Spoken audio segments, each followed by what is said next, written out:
नवी मुंबईतील भाजप पदाधिकारी ठाणे लोकसभा मतदारसंघात नरेश म्हस्केंना उमेदवारी देण्यावरून नाराज झालेत। अनेक पदाधिकाऱ्यांनी राजीनामा दिलाय आणि हे नाराज पदाधिकारी सध्या मुंबईत भाजप पक्ष कार्यालयात दाखल झालेत। प्रदेश कार्यालयात हे पदाधिकारी ठिय्या आंदोलन करतायत। प्रदेशाध्यक्ष बावनकुळे यांनी सबुरीचा सल्ला दिलेला आहे, मात्र ऐकण्याच्या मनस्थितीत हे कार्यकर्ते नाहीत। आपल्यावर अन्याय होते अशी भावना कार्यकर्त्यांनी व्यक्त केली।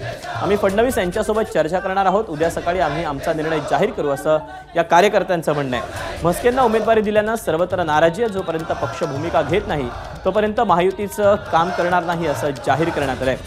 जसा कल्याणला ठाकरे गटानं डमी उमेदवार दिला, तसाच उमेदवार ठाण्यात डमी दिला गेला असा आरोप देखील या कार्यकर्त्यांनी केला।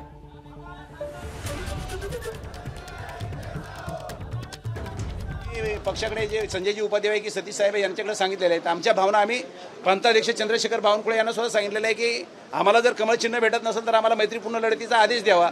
त्या पद्धतीने आम्ही त्यांच्याकडे मागणी केलेली आहे, परंतु त्या ठिकाणी आम्हाला संयमाची भूमिका घ्या अशा पद्धतीने आदेशित केलेला आहे, परंतु आम्ही त्याच्याशी सहमत नाही। एबीपी माझा, उघडा डोळे बघा नीट।